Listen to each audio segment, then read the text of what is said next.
Welcome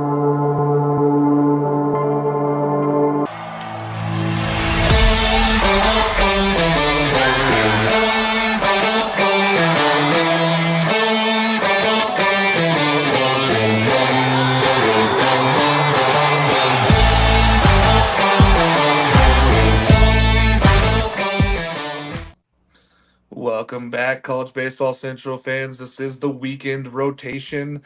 We are doing our final conference preview show here with the Big Ten. We're excited there. We do have another preview show coming up that will be our top 25. We'll release our top 25, and we will do a show on that and explain all of our picks there.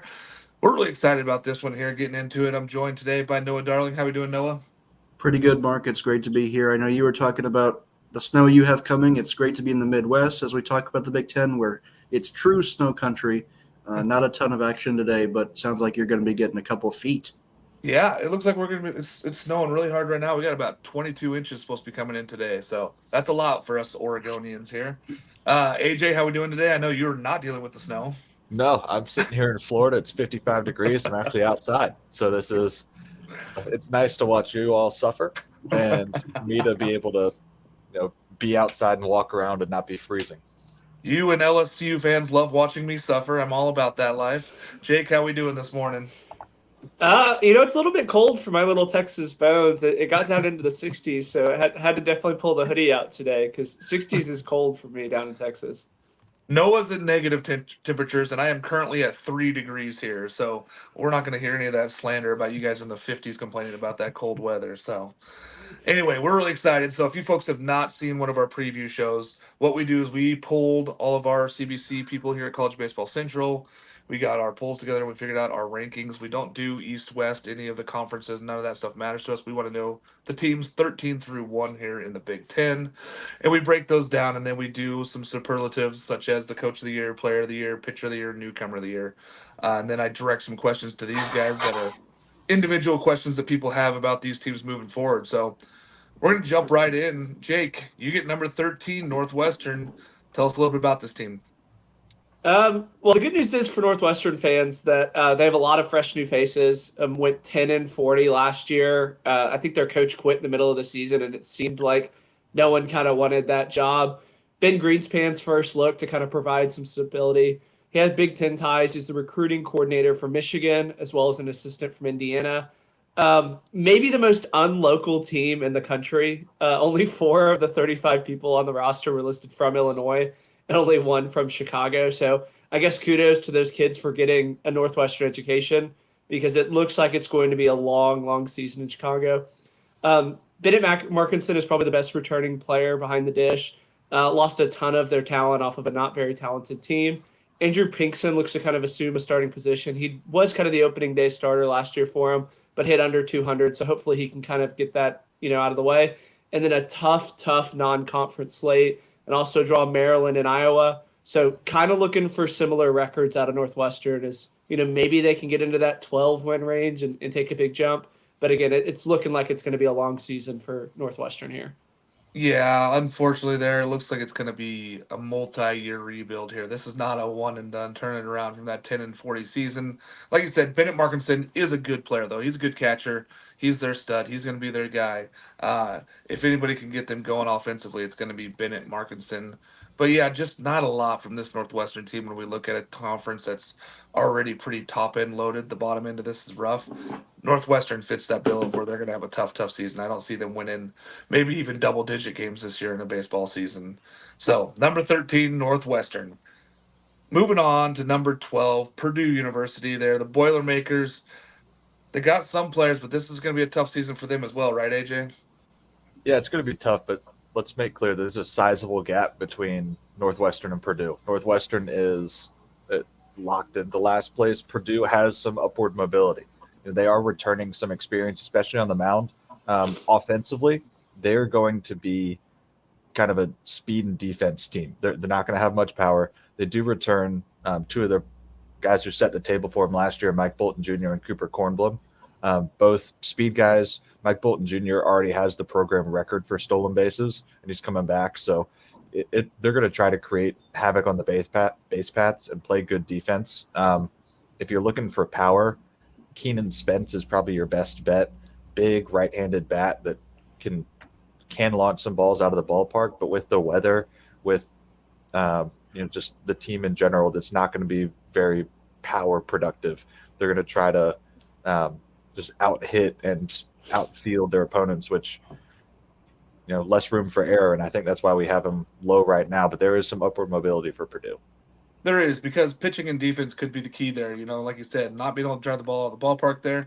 They do return quite a bit of games started there from last year from Jonathan Blackwell and Kyle Iwaneski. They both started 14 games last year. So you're talking about 28 games returning started coming back.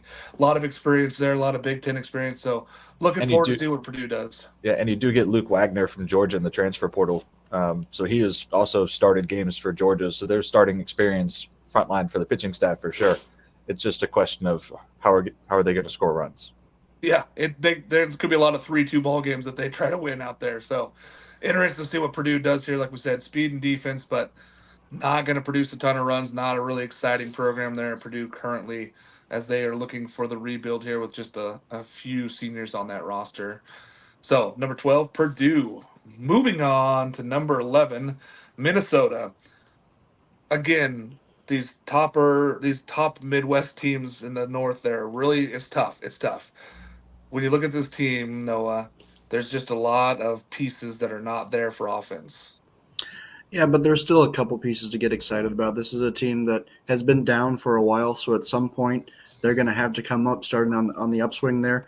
Remember, Mark, it wasn't that long ago that Minnesota was playing your Beavers in a chance to go deep in that NCAA tournament, where they had a lot of exciting talent there, and it's kind of been the same program where it's a team that you can tell has struggled with where they are geographically. This is a team that has played games at US Bank Stadium the last couple of years, and people have kind of said, oh, look at how weird that looks, especially with that Cambria Classic that was really a great event. But this year isn't happening. They can't play at US Bank Stadium because of renovations, so I think it's going to be a tougher non-conference for this team, where they're going to really have to go out on the road. But Boston Merle is somebody that I'm excited about coming back from Minnesota. Weber Niels as well.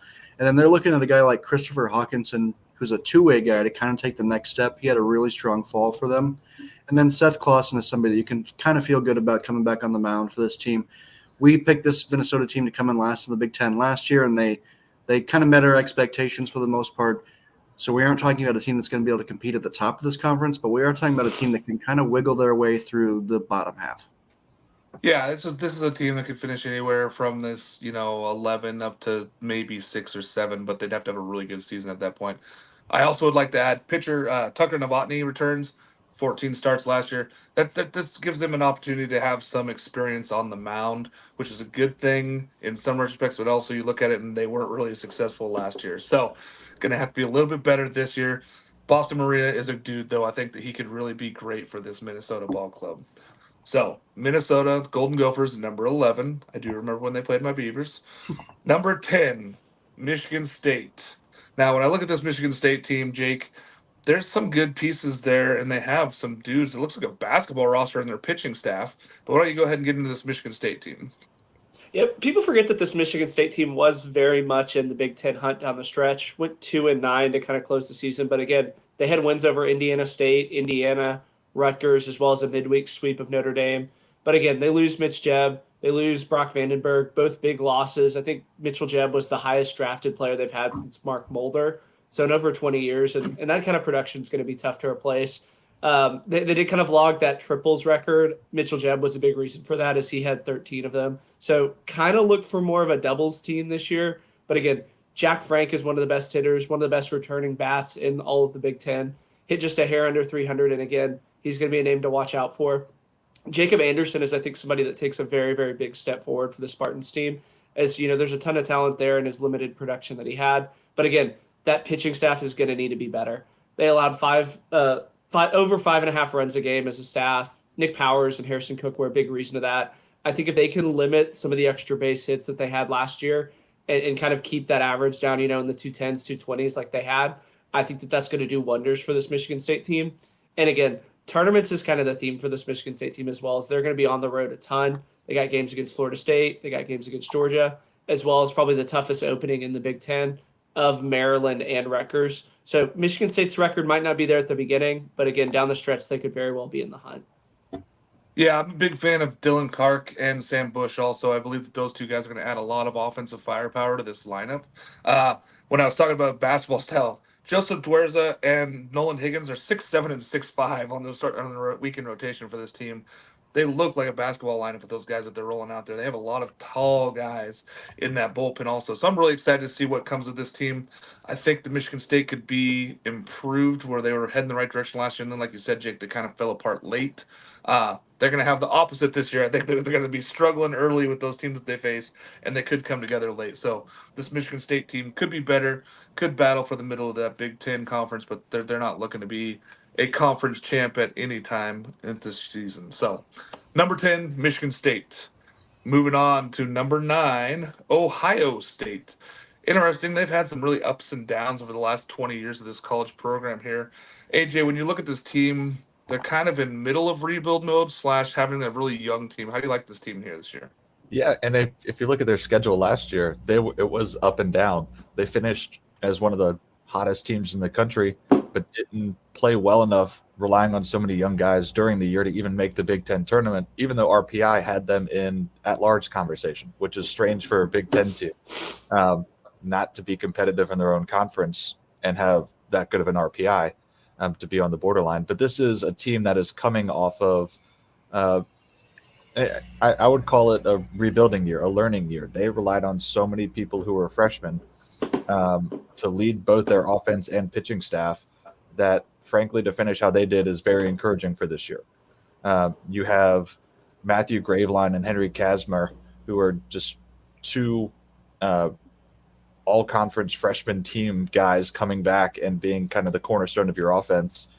Trey Lipsy was another guy who had a good eye at the plate. He walked more times than he struck out, but there wasn't much power there. They're looking a little more production actually swinging the bat. But then you bring in transfers, and they get transfers from very good programs. You know, Josh Stevenson from LSU, Ryan Miller from Tennessee, Joseph Mershon from College of Charleston. And these were guys who had success and experience at big-time programs stepping into Ohio State just to add some experience to that lineup. And then on your pitching staff, you're looking at you get some transfers in. They're going to be relying on a lot of freshmen, and their freshman closer last year to potentially step up and be their Friday night guy. Always question marks when that happens, but the talent is there, and the rebuilding actually has a path moving forward. You know, the light's at the end of the tunnel for Ohio State. Yeah, Landon Beetleshise, that's that closer from last year who was an all-conference freshman pitcher. Very good pitcher. He's going to try to step into that role, maybe the Friday night guy. It's a tough jump there from closer to Friday night guy, but we'll see. Gavin Bruni, also another guy who's going to step into that weekend rotation more than likely. Another guy you mentioned, Tyler Petroni, an infielder. He had the best average on this team last year at 308. He's returning also, so they have a lot of offense. I really like Josh Stevenson. He's probably going to play center field for them, transfer from LSU, gives them a little bit of pop, a little bit of average. So looking forward to see what this Ohio State team can be. They are young, but they are building something, it feels like, there at Ohio State. So, number 9, Ohio State. Moving on to number 8, Illinois. Illinois, there's just a lot of question marks here, but they have some talent there. What do you think about this team, Noah? Yeah, I was kind of excited to see when Illinois released their schedule, not necessarily because of who was on it, but because of the way they did it. It was kind of a Field of Dreams release, which I appreciated. You always like when these Big Ten programs, who kind of all year hear about, oh, you guys don't really care about baseball, you're stuck in the North, whatever. They do just a little stuff to get me a little bit excited about their program. So outside of what happens on the field, I appreciate the effort from that social team there.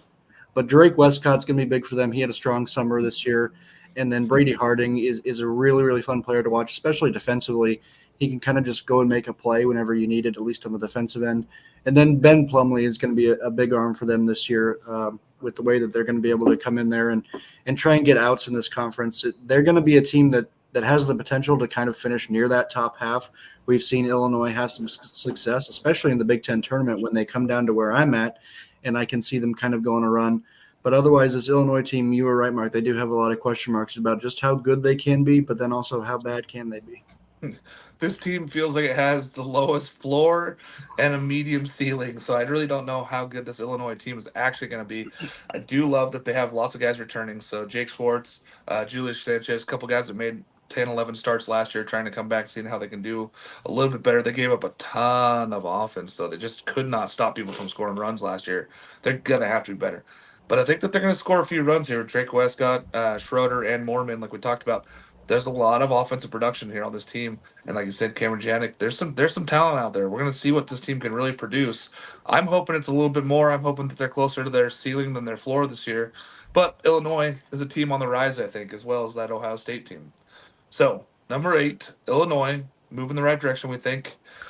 Number 7, Penn State. Jake, I'm gonna let you start with this team because you seem high on Penn State every single year, and I just don't understand it. But I want to hear your thoughts here because I know you love this Penn State team. Yeah, I mean, last year was, I think, kind of a nightmare scenario that I think very few teams in the country can kind of go and have as bad of a season as Penn State had, especially with kind of the way that the Big Ten was, finishing second to last, firing your coach. But again, they went out and addressed that issues. They went and got first-year coach Mike Gambino out of Boston College. He's bringing over Nick Puccio as well from Northeastern, who's their recruiting coordinator there, who recruited a ton of talented guys in a very, very hard area to recruit. Loves to recruit runners. I mean, Northeastern was one of the best stealing teams in the country all 3 years. But again, it's going to be kind of a long rebuild for the Penn State Nittany Lions. Yes, they returned Bobby Marsh, who's a familiar face, all Big Ten freshman. But look for Will Petrosky to kind of get a ton of playing time out there. He was kind of an unexpected get out of New Hampshire, was committed to Boston College for a long time, and then made the jump over to Penn State. And again, Penn State's doing that crazy Cary home games where they just kind of almost have a second home down there in Cary, North Carolina. So that'll be something to kind of watch with Coach Gambino. But again, I really like what Penn State's doing. They upgraded that baseball field. They got some more training stuff in there. You know, Coach Gambino is going to be able to have all the tools in there and kind of look for Penn State to be a force in the Big Ten probably the next 2-3 years. It does feel like this is a team on the rise. One player that did transfer in, Adam Cesari from Wake. It's an intriguing player for me to look at and maybe think about maybe possibly really stepping up for this Penn State team. But no, I'll let you go a little bit further in this Penn State team before I talk more on them. Yeah, I appreciate you taking one of my points that Jake skipped over with Adam Cesari coming over from Wake Forest. But then they also bring in Kevin Michaels from St. John's as well, who's had a strong fall for them. And Grant Norris is somebody that returns for this Penn State team that they're going to be able to get excited about. And then Anthony Steele is somebody that they're kind of asking to take the next step on the mound. He had a strong summer this year as well. And I agree that this Penn State team has the potential to kind of be in the mix maybe in a couple of years, and they have some good talent this year. We've seen Penn State, even with that coach that has now been fired, have some success in places like, again, where I see them in the Big Ten tournament. But this Penn State team, I think that is a program that's interested in investing in baseball in a time where they kind of have to with USC and UCLA coming on board. So I think it's an exciting time to be a Nittany Lion fan as we have one or possibly several in our stream right now. So I would just say to maybe invest in this team a little cautiously, but do it while you can. Yeah, I mean, it feels like you're buying in before that wagon gets filled up, right? Like this team feels like it's going to be a building team. I like where they're at. Travis Loonsman and Jaden Hinline, two guys that had lots of weekend rotation experience last year, are coming back. They were pretty good last year. They just couldn't get outs in the bullpen. The bullpen's their big question mark this year. Can they get the 27 outs? Collecting those first 15 seemed like they were doing all right, but then getting those last 9 outs was really, really hard. Those last 15, trying to get those outs there at the end of the games was really difficult for Penn State last year. They're going to need more help out of the bullpen. But I do like the direction that this team is moving, and I think with all the facilities and everything that they're trying to do, that second home down in Cary, North Carolina, like you were talking about, that's great for recruiting too, being able to go down there and have people come to those games that are not up in Pennsylvania. So Penn State at number 7, we like them moving forward. Number 6, Nebraska.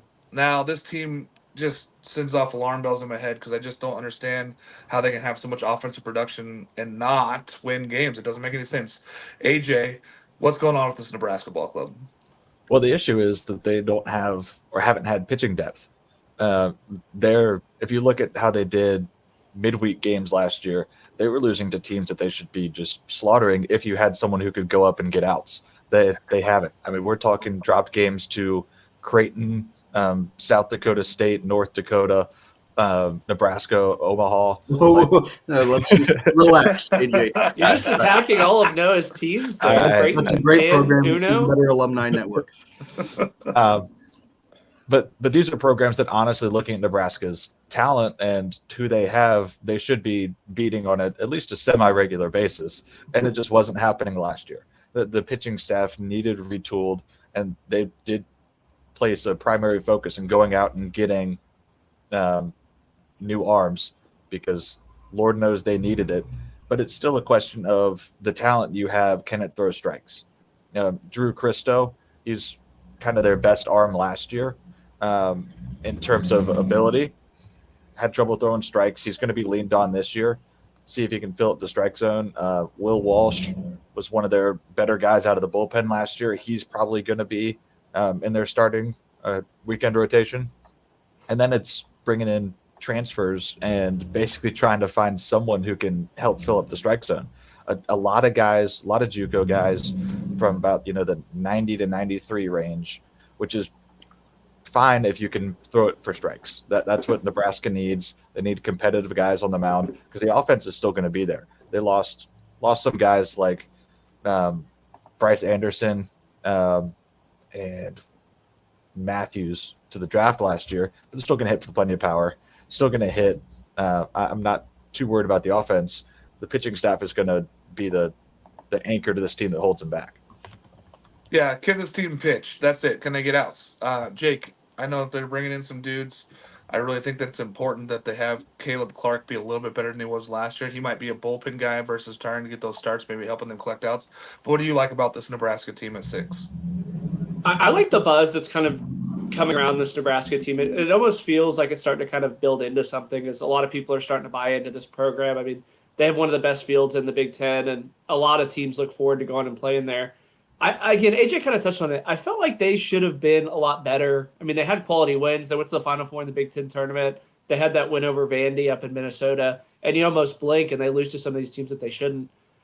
Just to kind of touch on the hitting side, I think Josh Overbeek, Pitt transfer, was at Cisco last year. I think he's going to be a name in this lineup that's going to be in the mix, that has a talent to kind of carry this. And then Drew Carey is kind of the big bat in there, has gap-to-gap power, only hit 4 home runs. But again, sorry, Dylan Carey. Drew Carey's the comedian, isn't he? Yeah. Dylan Carey, he's got gap-to-gap power, which, again, I think kind of plays into how a lot of these Big Ten parks are built, and he has a chance to kind of blow up this season. And then lastly, kind of the schedule. I mean, they're going to be playing in Arlington, trio of old Big 12 rivals. They're going out west. They're playing Grand Canyon. They're building something to kind of create a good RPI and kind of test themselves early with this pitching staff.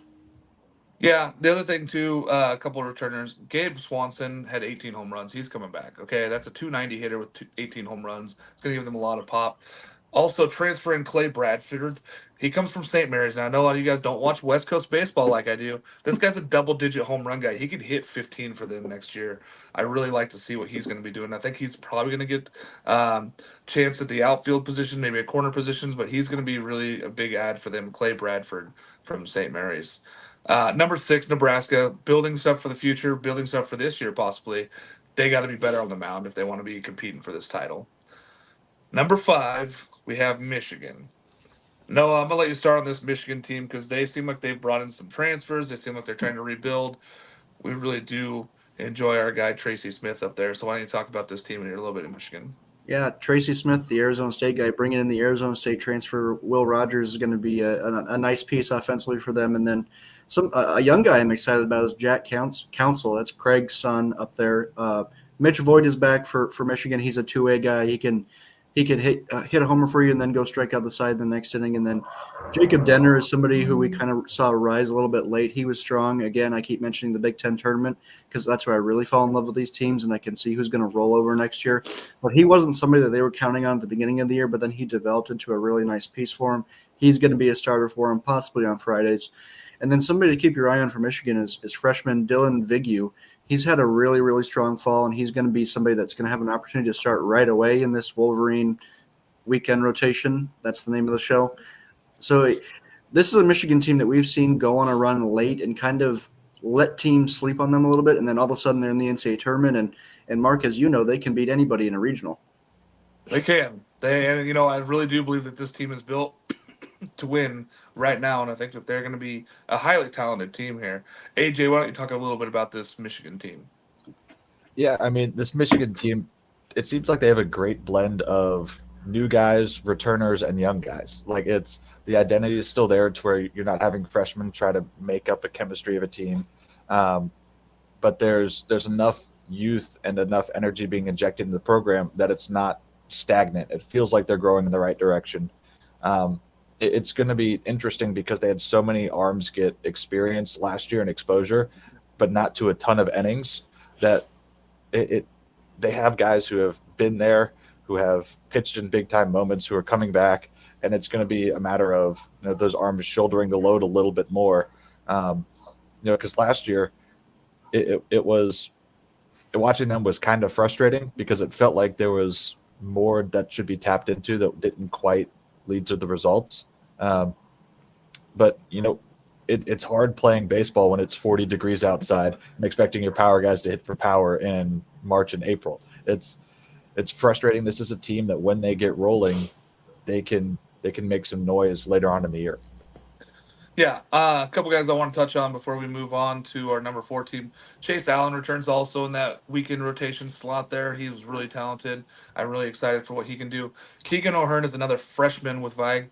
They have a lot of talent arms. They have a lot of good arms coming.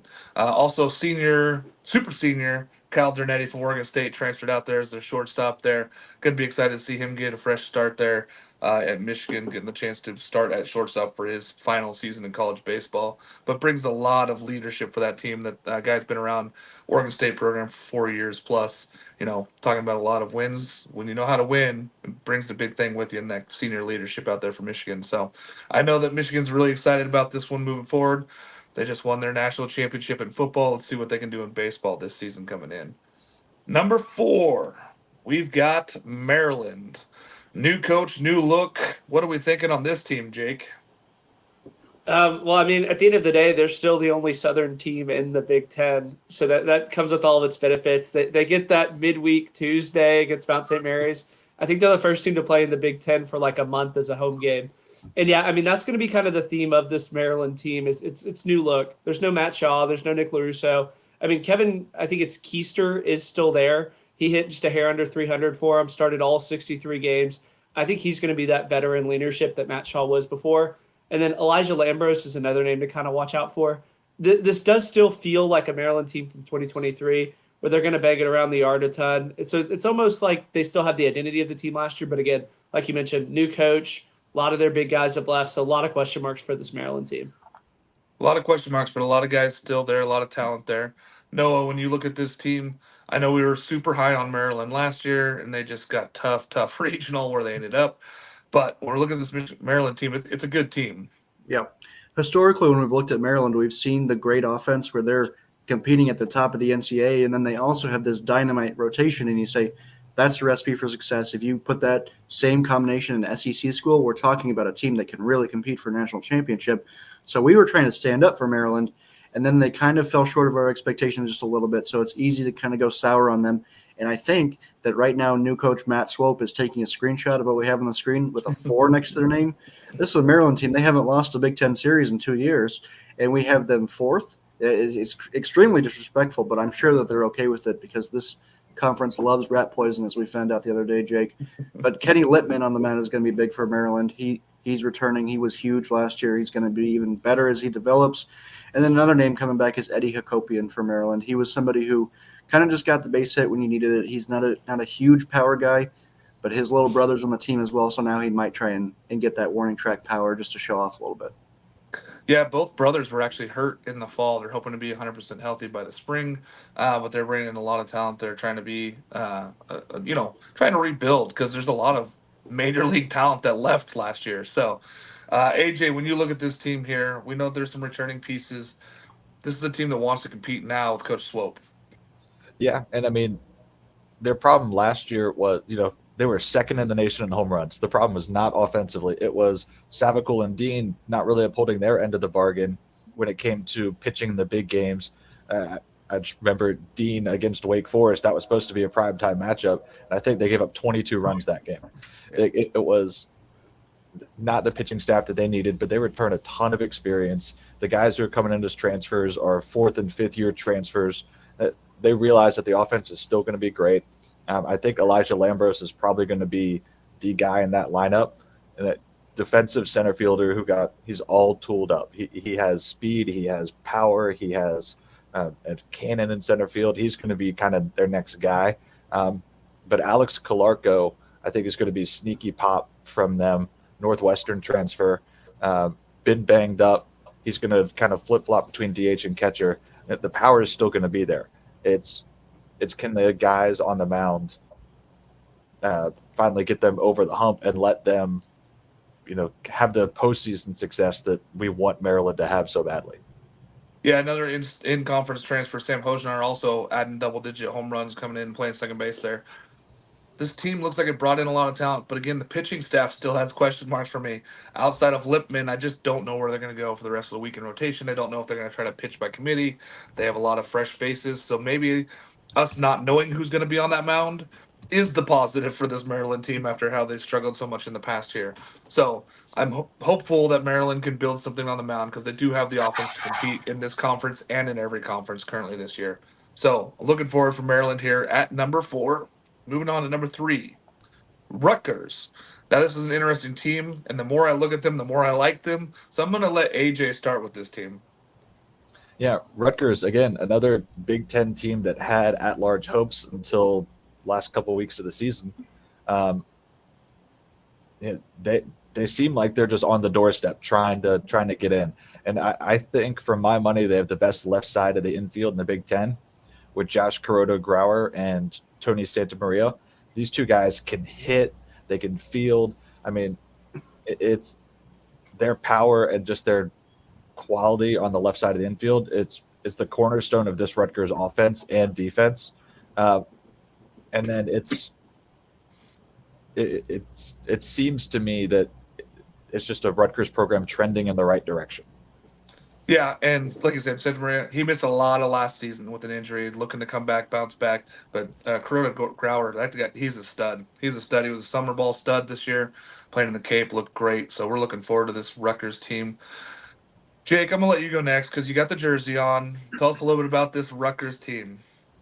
I'm really excited for this Rutgers team. I mean, 30 of 36 players hail from either New York or New Jersey. It feels like the Rutgers of old, and that's a good thing. The other thing is, they really went out and recruited really well. Yomar Carreras has a chance to start. I mean, he's a nationally ranked recruit for Rutgers. And again, guy 5-6 years ago probably isn't going to Rutgers, and really kind of speaks volume to the program that they're doing. But again, Ty Ducey was a name that I heard a ton in the fall out of them. Out of Nova Scotia, Canada, was really, really big, was in the starting lineup on Friday night for him, had a big home run in the fall game. I know I'm kind of hitting at it a little bit, but I think he has a chance to kind of take over the Big Ten this year.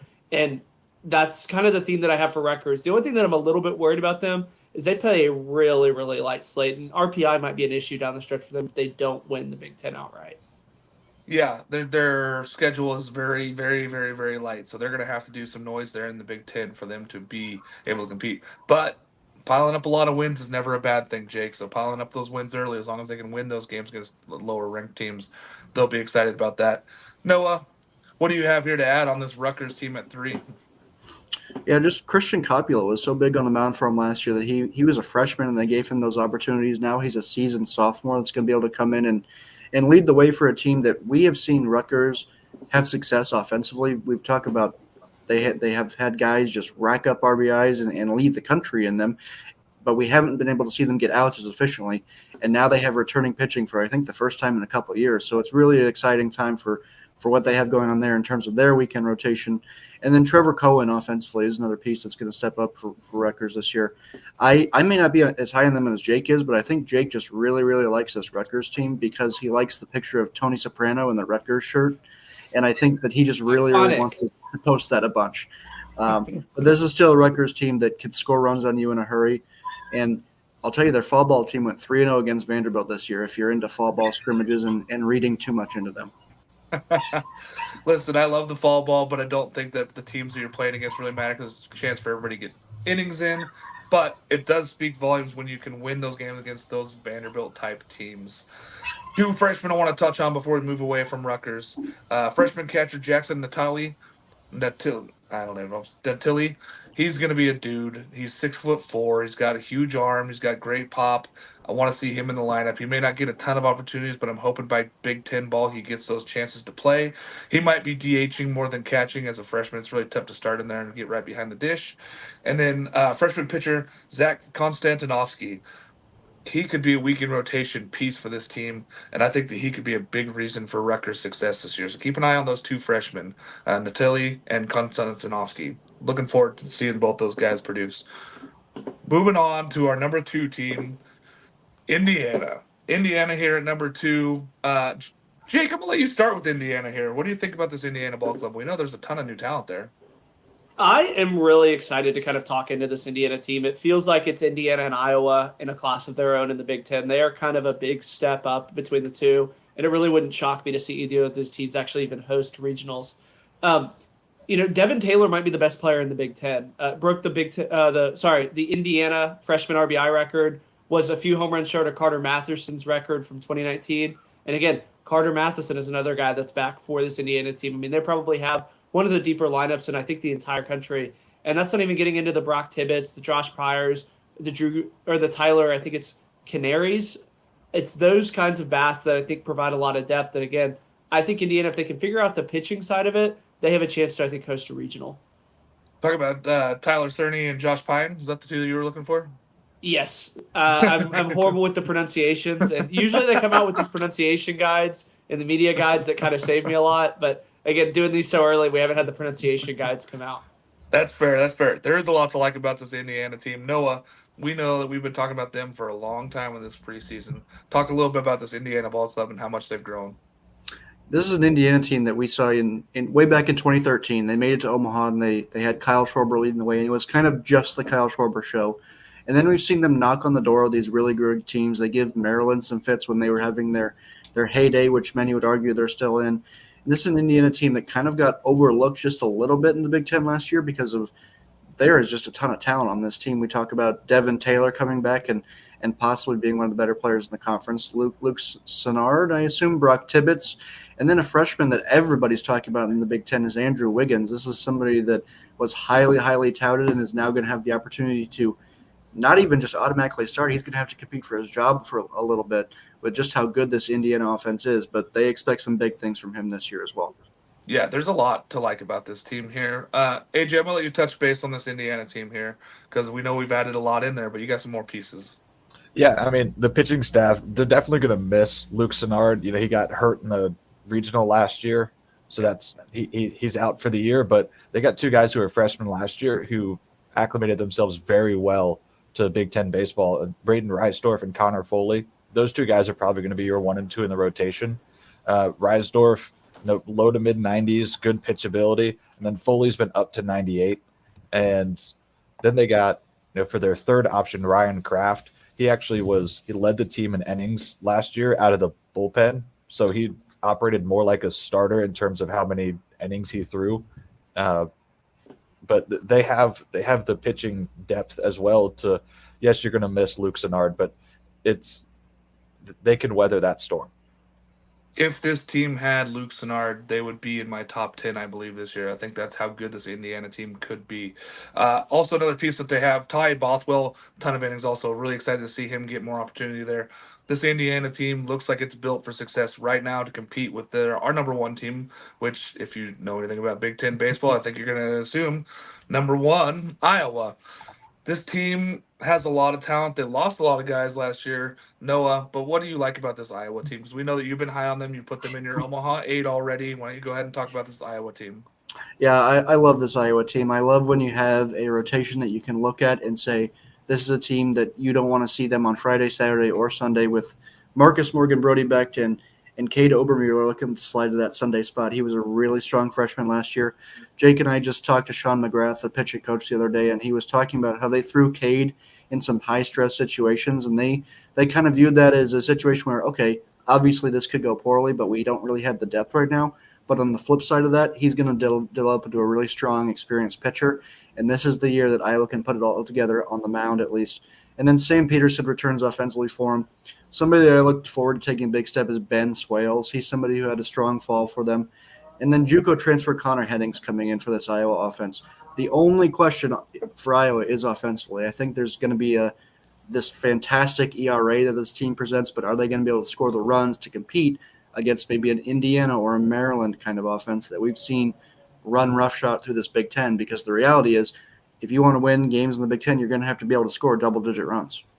It's a fact. And Iowa, that's what I have. I have giant question mark on their offense. AJ, what do you like about this Iowa ball club? I mean, I like the entire pitching staff. I like the starters. I like the bullpen. There is depth. Their ERA, they're going to lead the Big Ten in ERA. That's not really a doubt in my mind. But like Noah said, the question is offensively, they don't have a guy who can really launch 20, 24 balls out of the ballpark. It's going to be interesting to see how they score runs and what their offensive identity is in terms of, are they trying to hit a certain number of runs each game to let their pitching staff just win the game for them? Yeah, this kind of feels like a team that's going to go out there and say, "Hey, if we get 5 runs, we're good. That's all we need. Give me 5. We feel pretty solid chances of winning any game with 5 runs." Jake, when you look at this Iowa team, we had them unanimously number 1, and it's got to be because of the pitching staff. But what do you like about this team yourself? I mean, like you mentioned, it's the pitching staff. It almost feels like a big league staff with how many depth pieces they brought in. I know that was a big problem in the Indiana State Regional with some of their depth, and they really kind of went down and locked Iowa with a ton of transfers. Anthony Watts from Creighton, kind of a washout, who really kind of struggled to find the zone at times. He's been up to 99 at times. I think he's going to be a big name to watch. And then Justin Hackett, who kind of got buried on a talented TCU staff. I mean, in his very, very limited exposure, had 9 strikeouts in 6 innings. Those are 2 players to really kind of watch. And again, these do kind of feel like major league type games. So they'll be in 3-2, 4-1 type games. And yeah, I mean, they led the Big Ten in the ERA last year, and they got even better. I think that they have bigger aspirations to, I think, be one of the best staffs in this whole country. One offensive piece that I'm looking at, Michael Seegers, he's going to have to be great, right? He's going to have to step up. I don't think he's going to be a home run guy necessarily, but if he hits double-digit home runs, maybe he gets to that 10 mark and gives them a 330 average and gets on base and kind of keeps that engine moving, he could be the piece offensively that really helps his team. But I like Iowa. Again, pitching, it's hard for a whole pitching staff to slump, right? When you have that many arms, it's tough for them all to have a rough season. So even if they have some question marks on the pitching staff, which they don't, they just have guys that are going to step in and fill up. So I really like this Iowa team. Number 1, we have Iowa. They were unanimous at number 1. All right, boys, it's time for our conversation about pitcher of the year. In a conference, we just talked about a lot of pitching and defense. AJ, I'm gonna let you go first, so hopefully you take Noah's guy. But I'm gonna let you go first here. Yeah, I mean, I'm going to go with Brody Brecht. It seems like that the stuff is undeniable. It's his first year devoting himself entirely to baseball, even though he came in last year and was carving everybody up as long as he could throw strikes. He's going to be more locked in this year. He's going to lead the best rotation in all of the Big Ten. He's going to have the best ERA. He's going to have the best ERA of the bunch, absurd strikeout numbers. The only question is, can he go deep enough into games? But I think with him filling up the strike zone more, we'll see that. I got Brody as my pitcher of the year. That's fair. That's a fair pick. I mean, he's really clearly the number 1 guy on a number 1 team. So I like that pick. Jake, where are you going? I was definitely going to go Brody Brecht. So just so we're not picking all Iowa guys, I'll go Drew Christo out of Nebraska. 6'5", really intimidating kind of Friday night starter.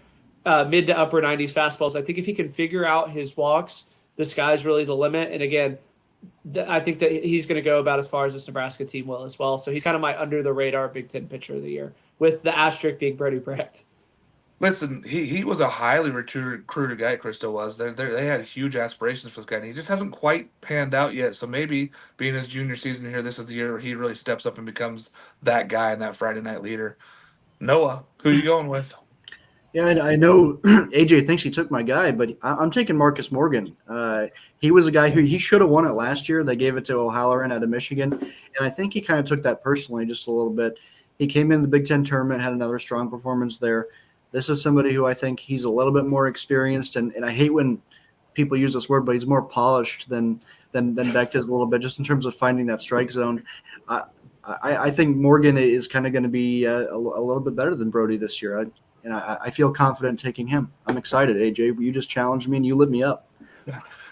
I had Marcus Morgan as my number one as well because of all the things you just said, Noah. I think that he is the more experienced. I think he's the more polished. I think he's the more ready guy for this season. But the number two person I had on my list that I'm going to take now, since you took him, Christian Coppola. All right, for Rutgers, he was a Team USA guy. He's going to step up and be huge for this Rutgers team. I really like what he's going to do. So I'm going to go Christian Coppola for winning the Big Ten Pitcher of the Year. All right, Coach of the Year. Noah, since I made you go last, I'm going to let you go first here. Who's your coach at Iowa State? Oh, that's which Coach of the Year you got for the Big Ten? Iowa State is in the Big 12 and has not I lost a know. game It's, for I just saw the hoodie and I 23 years. loved it. 23 years undefeated in a row. So I agree, coach of the year over there. But I'm gonna go stick with the state of Iowa and go with Rick Heller.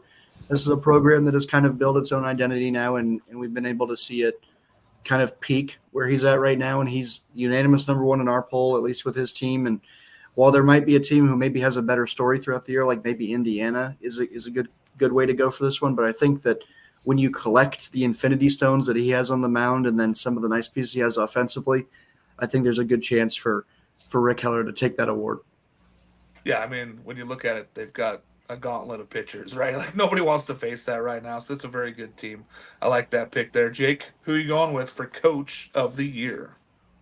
I'll go ahead and say Jeff Mercer for y'all. I'm going to go with Mike Gambino. I think that Noah kind of touched on it. I think the storylines, they have a chance to, I think, make the biggest jump in Big Ten play, finishing second to last. I think they kind of finish around the fifth. And especially if they go into kind of the Big Ten tournament, it's going to be kind of a feel-good story where I think Penn State's going to have a lot of challenges this year. So I'm going to go Mike Gambino as the Coach of the Year. I like that. New facilities are getting stuff moving there. I like that pick. AJ, Coach of the Year. Yeah, I'm going to go for another kind of dark horse candidate, Greg Goff out of Purdue. I really think that if Purdue can make some noise, and I think they have – the margins are slim, but there is the potential for them to make some noise, finish around 500 in the Big Ten. If they do that, I think he has to get some votes because it's not a program very many teams are high on, except for the people within the program. I just got a feeling that Purdue's going to overachieve this year, at least based on where we have them preseason. Just to be clear, you and I did have them as the highest preseason at number 9, but I do believe that this team is moving in the right direction. I like that pick there. I'm going to go with another kind of dark horse, our guy Tracy Smith up at Michigan. Here's my thing. If this Michigan team can be good and can finish in the top 4 in this conference and really put themselves in a position to be into the tournament like I believe that they can this year, I really like what he's done with bringing in some of these transfer seniors, bringing in some older guys to mix with these young guys. I really like the approach that they have taken. I think that Tracy Smith of Michigan is going to be my Big Ten Coach of the Year. Newcomer of the Year. Jake, why don't you go ahead and get us started here because you're going to have some weird left ball weird thing out there for us. So get started with this Newcomer of the Year.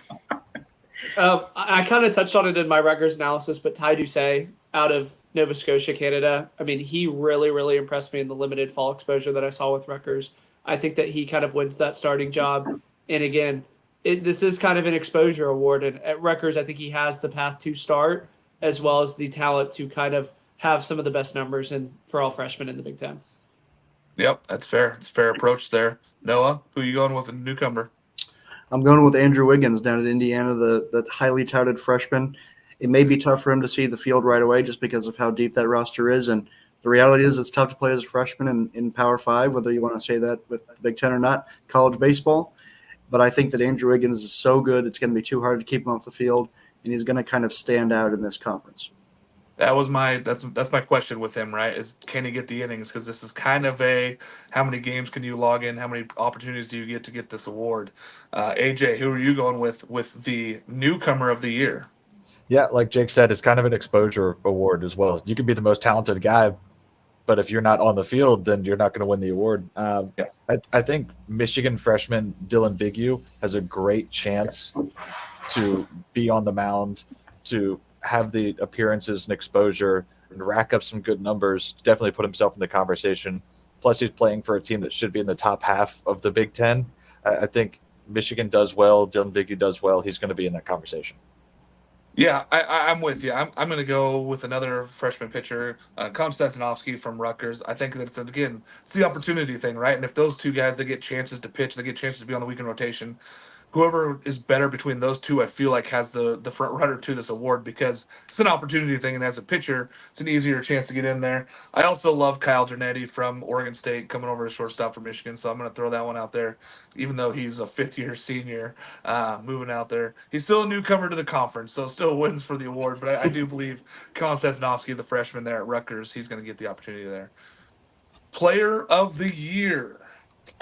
Ooh, who do we want to have start here? AJ, I'm gonna let you start. Player of the year. Yeah, I'm going to take Devin Taylor. Why wouldn't you? Yeah, I mean, really, come on. exactly. Why wouldn't you? He had such a good year last year. I think he's building upon it. All reports that he's gotten even better in terms of pitch selection and just barreling up baseballs. And if someone who had the year he had is getting even better with those factors, and there's not a lot of elite pitching in the Big Ten for him to face outside of really Iowa and then maybe a couple other Friday night guys. So he's going to have the opportunity to put up some outrageous numbers. Devin Taylor's my pick. They do avoid Iowa, by the way, on the schedule. I don't know if that Jake, was by design. why don't you let me mention my justification, and then we'll circle back and see if I missed it, okay? No, why don't you go next? Yeah, I agree with everything AJ said about Devin Taylor, and the fun fact is that they actually dodge Iowa, so that's really going to boost his numbers. But yeah, I think Devin Taylor is one of the more exciting players in this conference, and we saw him as a freshman break the Indiana freshman RBI record, and there's no reason to believe why he might take a step back. And as AJ said, he sounds like he's taking a step forward. I do fear that the way that he's kind of performed in this conference almost feels Vance Honeycutt-esque, just in the way that he kind of stood out as a freshman and made these highlight plays. But Vance had a little bit of a down year sophomore year. So that's the kind of the downside when you deal with a freshman who exploded. It's not just how does he react to playing in this league, it's how does the league react to playing against him. Yep. Sophomore slumps are a real thing in college baseball. We've seen it every year. There's a dude as a freshman that come out as a sophomore and they really struggle. It happens. I hope that it is not the case for Devin Taylor. I did have him high on my list as well. Jake, who are you going with? I'm going to go with the guy whose home run record he couldn't break, Carter Matheson. I mean, he has a truly violent swing from the left side of the plate. He's a real gap-to-gap hitter, but again, he has that power to kind of carry it out over, which early in the season, having that gap-to-gap power and the ability to run plays dividends. And then as we've seen with a ton of these northern teams, kind of when the weather heats up and the balls start flying a little bit further. But I think Carter Matheson is kind of almost underappreciated because Devin Taylor's been such a good player, but I think Carter Matheson's my pick here. I'm going to go with a different one, and I think that it's kind of going to lead into my dark horse team also, is that I believe Gabe Swanson from Nebraska could be the player of the year. If he hits 20 home runs, which, people, that's a lot. Well, he had 18 last year, and he hit 290. He's going to step up a little bit more for this Nebraska team. If they want to be great, it's going to fall on him to be great offensively. If he's in the 20 home run range, I think that he's got a great opportunity to win this award. But it is Devin Taylor's, it feels like, to lose in this one here. But I really do like Gabe Swanson also there from Nebraska. All right, guys, we're into it now. It's time for the fun stuff. The dark horse. Jake, we haven't had you in the last couple of episodes. So we haven't had to worry about this. But remember, this is a team ranked from 6 to 13 that has the opportunity to win the conference. So I want you to think about this one. This is not Oklahoma State. So we got to stay away from that one. Jake, I'm going to let you go first. 6 through 13. I'm going to go with Ohio State. I mean, this was a team that when I was going through my initial rankings, I had them a lot closer to Northwestern than I did against Iowa. And then when you kind of dig into the meat and potatoes of this roster, I think that there's a lot to like. I mean, they have a good mix of transfers in. They have a good mix of returning talent. And I think that they kind of take that next step forward and kind of get into that upper echelon. But again, like I kind of mentioned earlier, Iowa and Indiana. So I think that they kind of finish in that third, fourth range is where I see Ohio State. They're going to be my dark horse. Wow. I thought for sure you were going to go Penn State, but I like the Ohio State pick. I like that. I like that a lot. AJ, who's your dark horse? Yeah, my dark horse is Nebraska because for me, the offense isn't really a question. So it's when you're looking at dark horses, you're trying to look at guaranteed things, and the offense is going to put up runs. It's just a matter of can the pitching staff throw strikes and get outs, which last year that answer was a hard no. This year, if it's a soft yes, then we're looking at a borderline regional team in Nebraska. And if they have just a couple guys really step up and seize a Friday night and Saturday night role, this might be a team that we're talking about later on in the season competing for that number 1 seed in the Big Ten tournament. Yeah, and this could be a team that you're talking about, if they can get outs, could be competing for a regional host. I mean, they're not that far off if they can get outs. Noah, where do you want to go here with your dark horse? Well, Jake left the low-hanging fruit a little bit. I'm going to go with Penn State just because of the transfer that they bring in with Sasiri and the St. John's guys that they have coming in.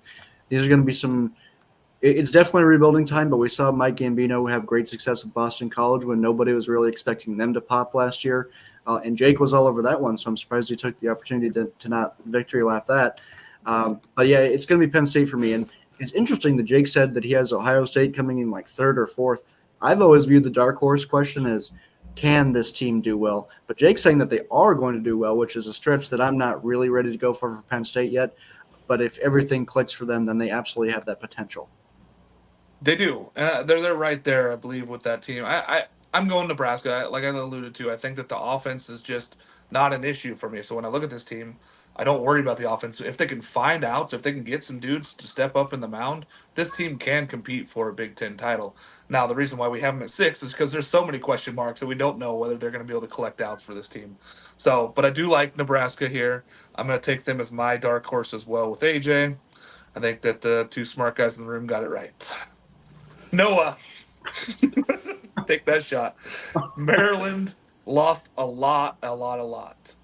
We were so high on them last year. Do they contend this year for a Big Ten title and hosting? I think they do because of still what they return. We kind of talked about how it's almost a transition year where it still feels like they have the setup and every kind of the way that they play is still there. And they have some of those players talked about Keister, Hakopian, and Lambros back, who are guys who we know that can hit the ball. There's not that pop that Matt Shaw brought, but there's still enough of it where you can say, all right, Maryland, if you're going to score double-digit runs, you'll be fine, and they theoretically still can do that. But to me, their biggest returning piece is Matt Swope, their head coach. He's been with the program for a long time. He knows what it takes to win at Maryland, and maybe we look at it like a Kirk Sarlo situation. He says, here's what was missing. Here's the secret sauce. Here's what I'm going to do a little bit differently with Maryland. That's to be determined. But a guy we didn't really talk about earlier is freshman Braden Martin. That's somebody that I considered for my newcomer of the year conversation. He was originally a Florida State commit. He has the pedigree of some higher profile options where he could have gone for college, but he wanted to stay close to home. Maryland brings him in. I think that there's an opportunity for Matt Swope to kind of put his own identity on this Maryland team while still keeping them look like the team who hasn't won or who hasn't lost a conference series since 2021. Yeah, I'm interested to see what Maryland does this year. Like we said, lost a lot of talent to the MLB last year, but going to be interested to see what they can do this year. Jake, I know my answer, but is Michigan a team on the rise? Are they on the fall? Are they neutral? I was really kind of conflicted in how I wanted to answer this question because, again, if you compare them to the team that went to the finals in the College World Series, they're on the fall. If you compare them to the team that was wrongfully robbed of a super regional appearance in Louisville, I think that they're on the fall. But again, you kind of have to go back and remember that those were kind of unicorn years for Michigan. And I think that they are a team on the rise. I mean, we've seen kind of the profile of Big Ten baseball kind of increase in the last 3 years, and Michigan's kind of held steady of where they were. But I think with Coach Tracy and kind of the talent that they're bringing in, that they have the potential to rise. Because if I'm being honest with you, when I saw them in Houston back in March, they were outclassed by a ton of the teams in that tournament. They didn't have the talent that some of those high-end teams had. And I think that that's kind of a testament to recruiting at Michigan. But again, I love a lot of the transfers that Coach Tracy's brought in. And I think Michigan is a team kind of on the rise from a talent standpoint. Yeah, I agree. I think that they're on the rise if you look at them for the last 4 years. Where have they been since COVID 2020? I think that this team is on the rise from that point on, but it's going to be really interesting to see what they can do this year. I'm excited for this Michigan ball club, but they still have a lot of room to grow to be great this year. AJ, I know we've talked a lot about this Indiana team. To me, they feel like a team to fear in 2024 for a lot of these ball clubs. But what do you think on this Indiana team? Are they really one to fear here? Yeah, and I mean, when you posed that question, the first thing that popped in my head was I need to see the floor of talent for them to build off of, and then guys who can project to improve, and not just one or two guys across the board you can project to improve and really take that next step. And they have talent on both sides of the ball that is young talent going to get better, seemingly has gotten better, that what we saw last year might be kind of their floor for this year. And that is scary for a lot of teams in the Big Ten, seeing that they can have, like Luke Sennard be out and still have one of the better pitching staffs, one of the better rotations in the Big Ten. That's huge for a program like Indiana, who's going to put up the runs they will with the offense they have. I wouldn't want to play this Indiana team. No, I'm with you. I wouldn't want to play them either. And I think, like we said, they don't play Iowa. Iowa also says, hey, we don't have to play Indiana. So it's like a two-way street there for these two ball clubs. I do think that Indiana is a great team here in 2024. We're really excited to see what they can do and compete for that title. Noah, you're very close to this team here physically, Yep. not emotionally. Nebraska, are they actually good? We keep talking about how they have all the offense, they have all the pieces. Are they actually good this year, and is it going to come down to pitching? Well, this is a question that we've been asking about Nebraska ever since we saw them in that Fayetteville regional in 2021, where, okay, Nebraska's knocking on the door. They're a couple outs away from theoretically going to a super regional here. What do they have to do to kind of build on this and get in a position where they can maybe even start hosting regionals? And then they kind of fell off just a little bit. And at the same time, they had 2 first-round draft picks in Bryce Matthews and Max Anderson last year. And you wondered what wasn't clicking with this team. And as you just alluded to, it was the pitching. And that pitching, I think, still hasn't really been answered yet. And I think that's something that they're going to have to play a lot of games to do. And AJ said earlier that they kind of lost a lot of games that they shouldn't. And I think that some of those are, when we talk about the University of Nebraska Omaha, great alumni network, great university, everything about it, raise a bunch of scholars. Nebraska went from playing that team 3 times to now just playing them 1 time and hosting them, whereas Nebraska was going to UNO last year. So you remove kind of that Super Bowl effect and you say, let's get some teams who maybe don't care about beating the flagship as much anymore. And even though you may think that doesn't matter, it kind of does when you're playing on a Tuesday in snowy conditions. So I think that there's an opportunity for them to work with some young guys on the mound, and they bring a lot of JUCO guys in, as Will Bolt always does there in Nebraska. So there's absolutely that opportunity for them to build on the offense that we know that they have with guys like Dylan Carey, and even Garrett Englund has been there forever. If they're going to have success on the mound, I would look for a guy like Kyle Perry to kind of start to click. He's been around forever. He was a highly touted guy, at least in-state wise. He was somebody that I remember when I was going to high school, people were talking about Kyle Perry. And now that he's in his kind of final year of college here, it'd be great if he could finally figure it out and really click for this team.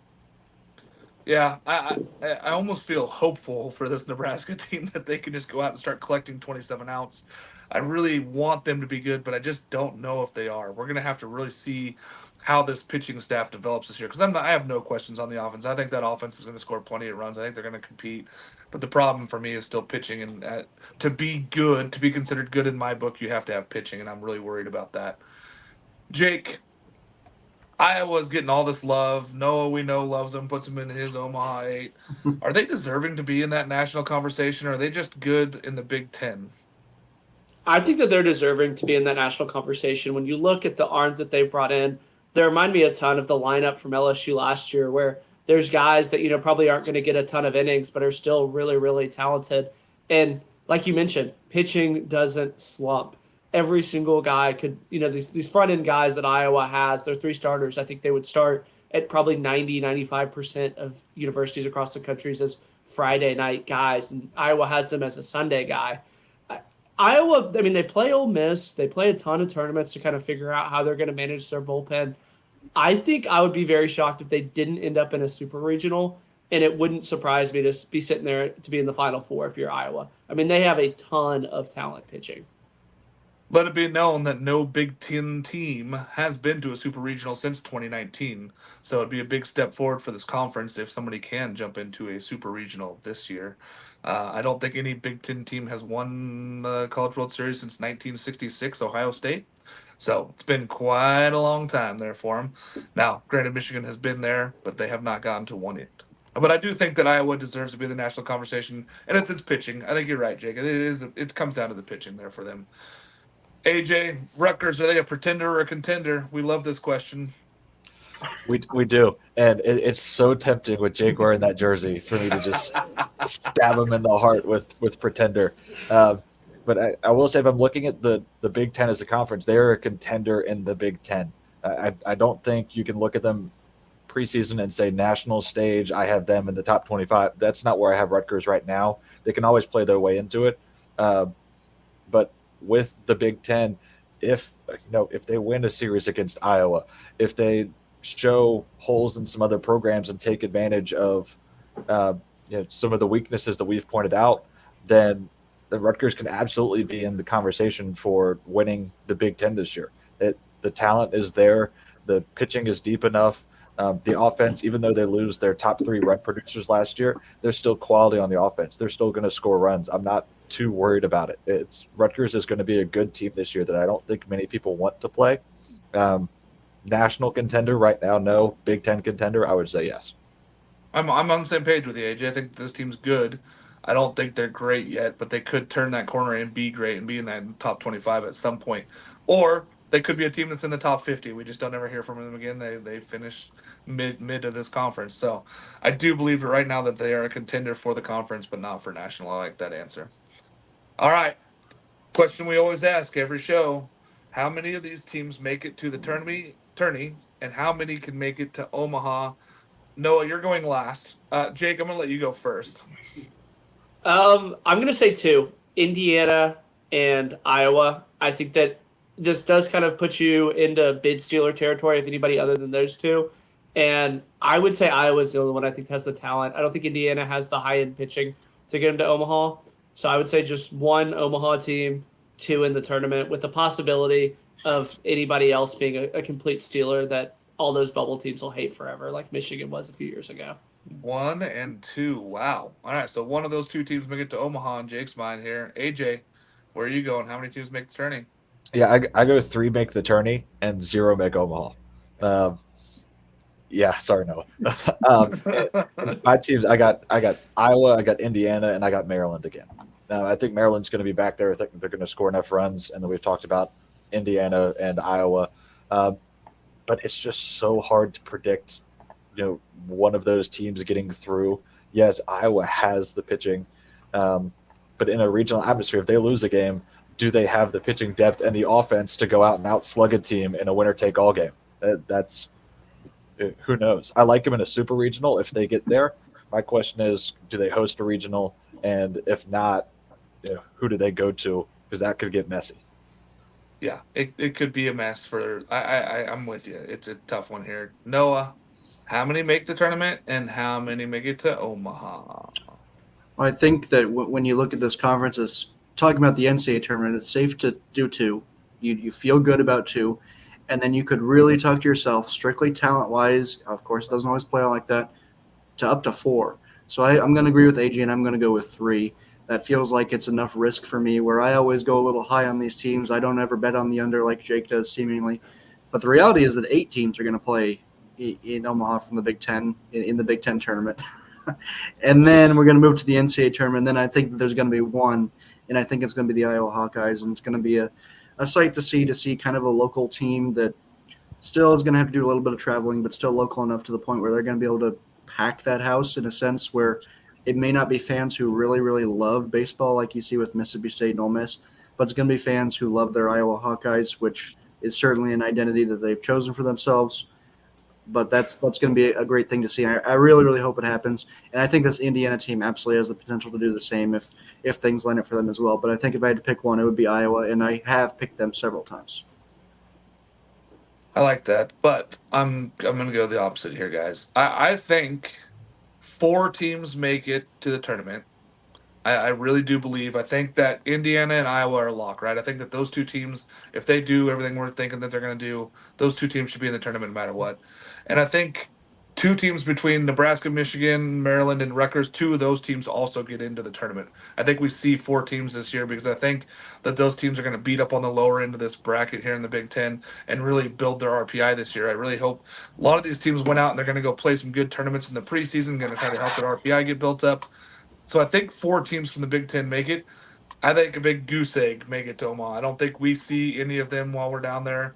I'm sorry, no, I just don't see it. I don't see the offense from Iowa. I don't see enough offense from Iowa, and I don't see enough pitching from Indiana for one of those two teams for me to say that they're going to win a super regional and get there.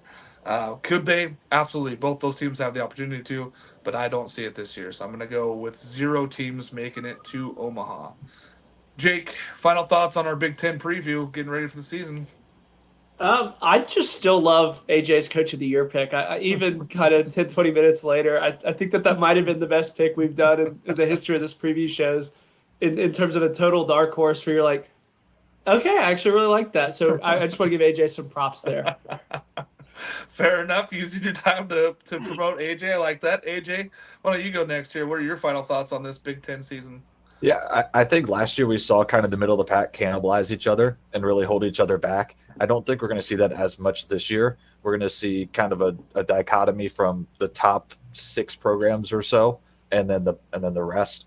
I do think that's going to be a pretty clear cut line at the end of the year, and I do think that's going to help a lot of teams with their tournament hopes because their conference record isn't going to be 11-13. It's going to be above 500. And not have that as a sticking point in a weaker conference. Yeah, and Indiana and Iowa not playing each other, who we have as number 1, 2. I think that has a big difference in it. I'm with you. I think that the top 6 teams really just dominate the bottom 7 teams this year. I think it makes a big split, and I think that's why the opportunities to get 4 of those teams into the tournament are there. Noah, final thoughts here. Yeah, I think that if you want the Big Ten to kind of start gaining in notoriety in this country in terms of it being a baseball conference, you have to create a little weirdness. And we've done that today because I'm supporting the Iowa Hawkeyes. That's not something I ever do. People are apologizing for picking against the Big Ten. That's something that's never happened before. Normally, I would join you in that celebration of picking against the Big Ten in any athletic conversation. And third of all, Jake going out of his way to be polite. That was the weirdest thing that I've ever seen. I think the Big Ten is – yeah. Rivalries have been put aside in support of the Big Ten. The Big Ten might be back big time. Mark, I might change my Omaha pick to 2. To 2. Whoa. Well, I know that some of us will be in Omaha. I don't know if all 4 of us will make it down there this year. I know for a fact that myself and Noah will be there, and I believe Jake's going to get there. I don't know if AJ is going to be able to get there this year, but we will see how many of those teams compete in Omaha. So this was our last preview show. We are going to be doing our top 25 show in a couple weeks, I believe. We're really excited to be releasing our top 25 poll like we've done every single week since 2 years ago we started the poll. It's been awesome. Thank you so much for watching our show here, guys. For Noah, AJ, Jake, and myself, we are the Weekend Rotation. Can't wait to see you every Saturday morning for regular season affairs.